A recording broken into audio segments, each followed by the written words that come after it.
Zara had been the same person in almost every describable way for 11 years. Same haircut, more or less. Same taste in music, frozen somewhere around age 22. Same circle of friends, the same handful of opinions repeated in the same conversations at the same gatherings, year after year, like a favorite song played on loop long after most paused. People would have wanted to hear something new. She had built an identity in her early 20s that had worked well enough, and somewhere along the way, without ever deciding to, she had stopped updating it. She was 33 now, and something had begun to feel wrong in a way she could not immediately name. Not a crisis, nothing dramatic, just a persistent, quiet sense of friction, like wearing clothes that had fit perfectly a decade ago and now pulled slightly in places they had not used to, without being uncomfortable enough to obviously demand changing. If any part of what Zara is feeling sounds like something you've quietly noticed in yourself, stick with this one until the end.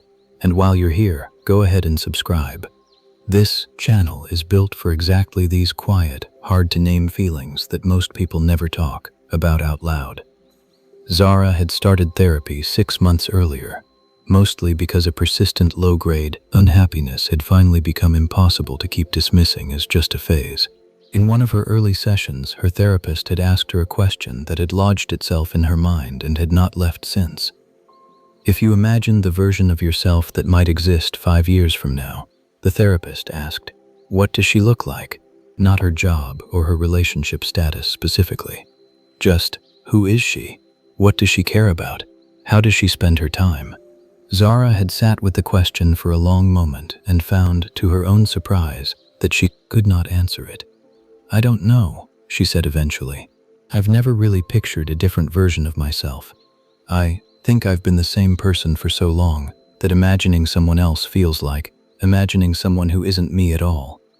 Her therapist had nodded, unsurprised. That's actually a very common feeling, she said, and I want to ask you something else.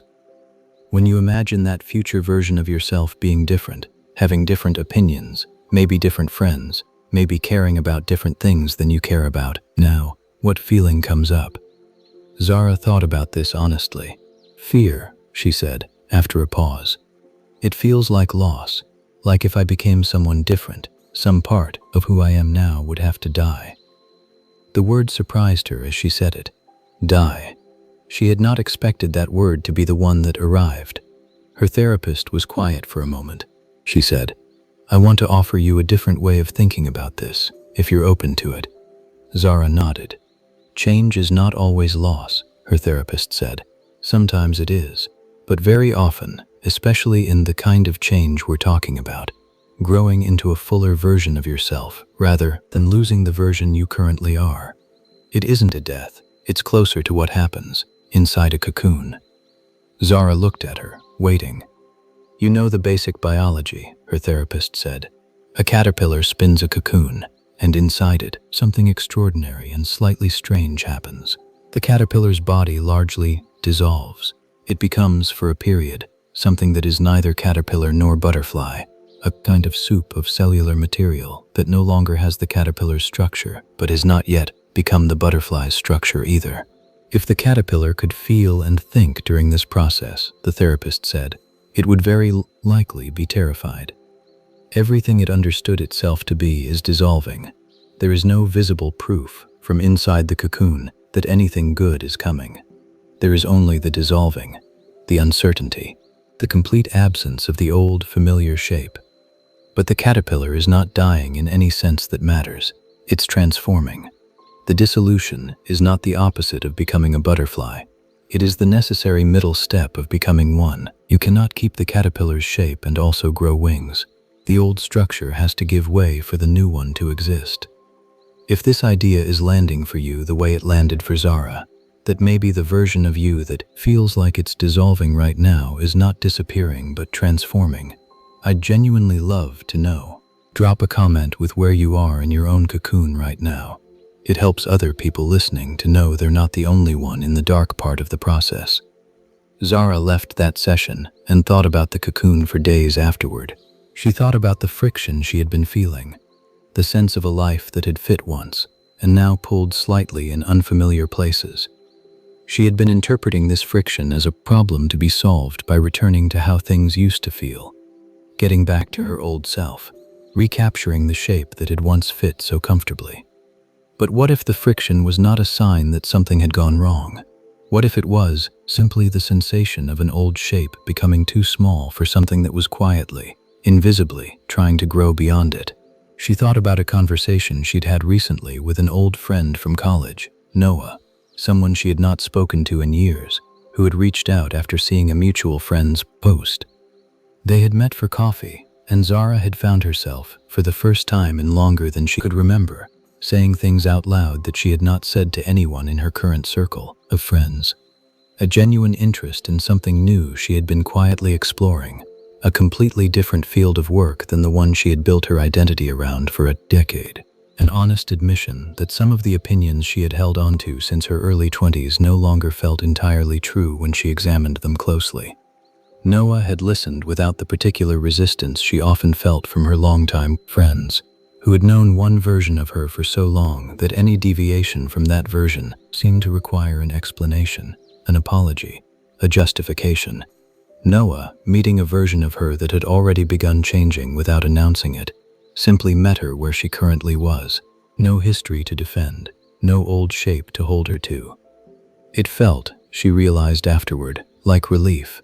She began, slowly, allowing small changes to surface without immediately suppressing them out of loyalty to an old identity that had stopped quite fitting. She tried new music, genuinely curious rather than performing open-mindedness.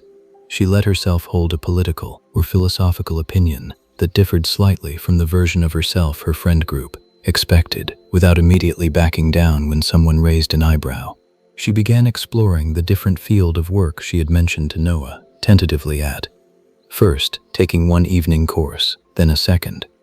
Some of her old friendships adjusted easily to this. Some grew more distant, unable or unwilling to relate to a version of her that had started to differ from the one they had known for over a decade. This was painful in a way she had anticipated and had been afraid of. But something else happened alongside the loss that she had not fully anticipated. New connections began to form.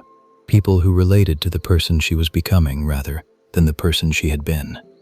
Conversations that felt less like performing a familiar role and more like genuine discovery on both sides.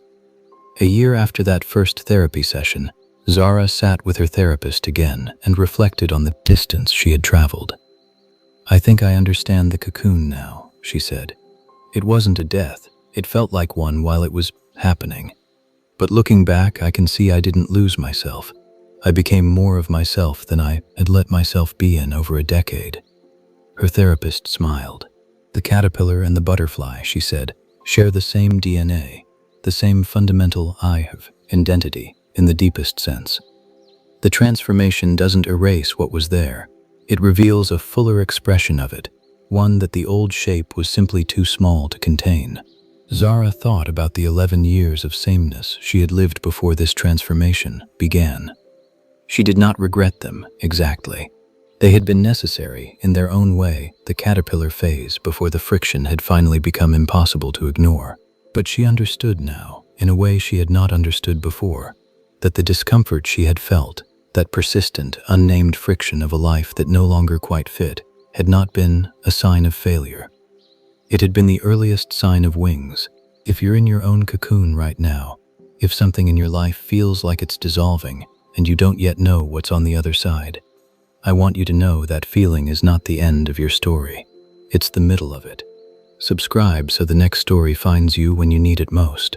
And if you're comfortable, tell us below what part of you feels like it's changing right now. You might be exactly the reminder someone else needs tonight. Sleep well.